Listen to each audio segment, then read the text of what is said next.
Hey guys, it's Drifts and Lifts here. Jesus. Alright guys, so today, pretty fun little video. We're just at the Trailer Man, which is Aaron Glendon's shop where he does all the welded diffs for me and stuff like that. And I'm hanging out with my buddy Josh here. And we're sitting in his 2JZ S13. So this is the one that I featured in the how to bend a Volvo frame back. We just checked out this car. We didn't go for a ride in it or anything like that. So right now we're waiting for Aaron, and I think we're going to go for a little rip in this thing. He said it's running kind of funny. So yeah, we're gonna see how that goes.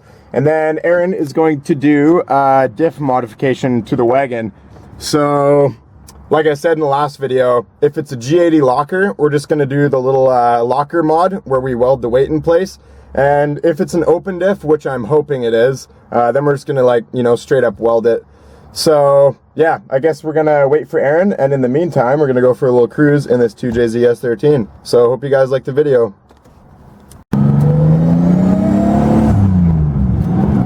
Okay, so the second gear.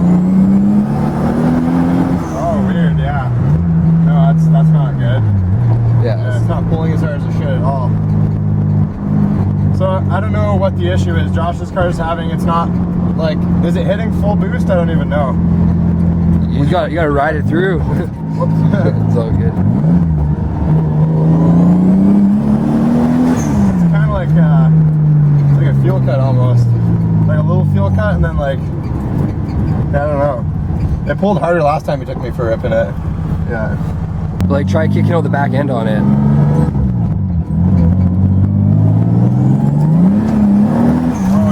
Open diff, basically. Pretty much. Yeah.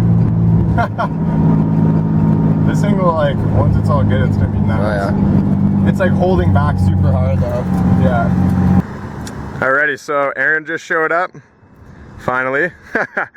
Yeah, check out his little mini truck here.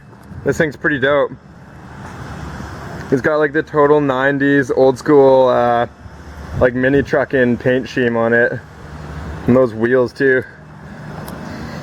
Nothing like a beer keg for your gas tank. And dirty little side pipe. If you guys haven't been watching my channel very long, Aaron's the guy who built the Volvo truck for me. So he did all the work on it, all the welding and cutting and that kind of stuff. So salute to Aaron. It's too bad that that thing got taken off the road. A little update actually right now, guys. I went over to Thunder Horse Garage. He's the guy that has inspected a couple of my cars. And I asked him what it would take to inspect the A tractor and actually get it road legal again. And Tim just looked at me and was like, I don't really want to deal with it. But he told me he's gonna come over to my parents' house and check it out for me, just to kind of see what it would take to get that thing to pass an inspection. So maybe there's a small chance that I could get that thing going again. But if I can't get it inspected to be road legal, we're gonna do some fun things just at the track in it. So yeah, all right, we're just gonna clear out the shop here and get ready for diff weld things. All right guys, so we've started the diff process. It's not much of a process, pretty easy. But all right, so we're soon gonna find out if this is a locker or an open diff. I'm gonna say it's a locker. So yeah, all we're doing is taking off the diff cover. So there's about 10 of those 12mm nuts right there. And you also want to take off the pan hard bar. So that's 17mm nut. But that'll give you a lot more room to take off the diff cover and that kind of thing. I already did, if you guys haven't seen it already, I already did a how to weld your diff video. And we did as well as a video how to do the locker mod. So I'm not gonna go into detail, we're just gonna do it, and then I'm gonna show you guys the outcome on this car. But check out my other video if you wanna see the exact process of how we do this. All right guys, so now we're under here. I just pulled the diff cover off, and it is a locker. So as you guys can see, this little weight right here, what we're gonna do is take this little piece of bolt that we cut off, we're gonna stuff it right in there, and we're just gonna tack it in there a bunch of times just to make sure it stays. And essentially what that's gonna do is it's gonna not allow this weight to swing out this way anymore. So it's just gonna be held in place. And I guess how the G80 locker works is that once you get past 40 kilometers an hour, that weight from centrifugal force will swing out, and I don't know how it works inside there, but for some reason that unlocks it. So basically what this does is it stays in the lock position the whole time, and yeah, we're basically running a locker at all speeds, which is actually really good for drifting. It worked pretty good on the NA beater when we did it, so I had a lot of fun in that car, and when I drifted it, the diff stayed locked. So I think this should be fine. If it down the road wears out, maybe I'll swap the whole axle for like an open differential, but until then, yeah, I think we're just gonna stick with this locker. It should work pretty good. So Aaron's busting out the welder and he's gonna tack that in for me. So yeah, but if we look under here, it's all buttoned up, everything's good to go. Okay, so what I'm doing right now is I'm gonna throw the pea shoots on, and yeah, then I'm gonna do some test donuts just in this parking lot over there, and then maybe I'll have a surprise for you guys. On the way home, I might go to the drift spot and just huck a few drifts. Test out the locker mod with the pea shoots. So we're gonna see how that goes. There we go. Gordon is in battle mode with the pea shoots on the back. It looks pretty cool. It looks like it's ready to do some stunts or something. Oh, I don't know if you guys noticed, but I installed the Recaro seat. So that was the Recaro speed seat from Goldie. I just took it out because Goldie's gonna be off the road for a little while. I figured I'd put it in here and enjoy it. So I'm just waiting for my car to warm up, and then I'm gonna do some sort of donut figure 8 type thing just to test out the locker mod.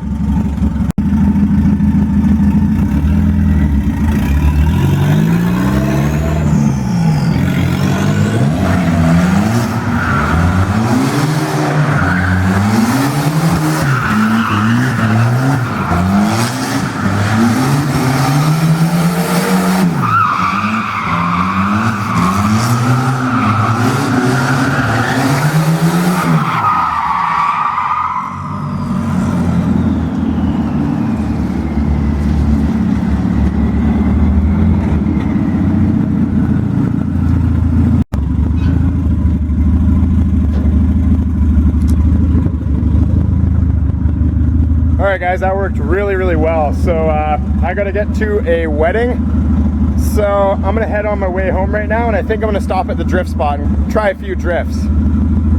So yeah, that's what we're gonna do.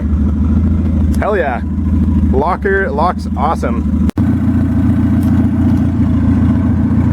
Alright, so I just stopped here at the drift spot. I'm just here by myself, so what I'm gonna do is plant the camera right over here. And I'm just gonna go for a couple runs and then get the fuck out of here.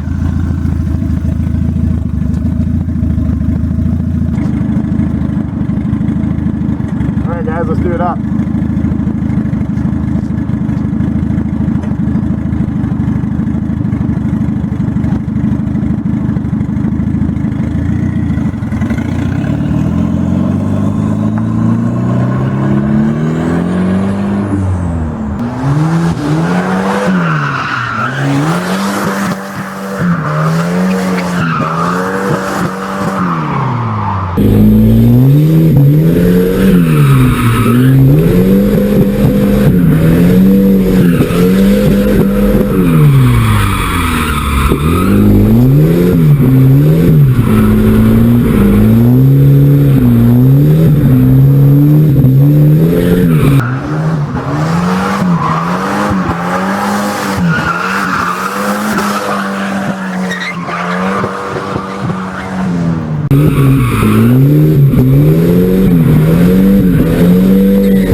right, guys, that worked out pretty good. All I have to say is that I do prefer a welded diff. I can feel it opening up a little bit. So it's not my favorite, but at least it stays like pretty locked, and it allows me to drift more than an open diff. So I think it'll be a lot better in the rain. But to be honest, for how easy it is to do the locker mod, I'd say that's a pretty successful thing to do. So I think I'm gonna wrap the video up there, guys. Yeah, we're gonna do a lot more drifting and other videos when I come out with Cole and Scott and stuff. I don't really want to stay here too long because it's in the middle of the day, and it's not the greatest time to do this spot. So if you guys haven't already, I know I say this every video, but make sure you check out the Drifts and Lifts store. So the link to my Drifts and Lifts store is in the description of this video. So yeah, we got hoodies, t-shirts, mugs, stickers, bunch of cool stuff. Volvo Drift Logger. So if you guys haven't seen the Volvo Drift Logger, it's right here. Super sick design. I ordered a shirt myself, so I'm stoked for it to come in. Then I can rock a shirt with my car and my own face on it. It's gonna be pretty funny. So yeah, I think that's a pretty successful video. Like and subscribe for overcooked Volvos. Peace out, guys.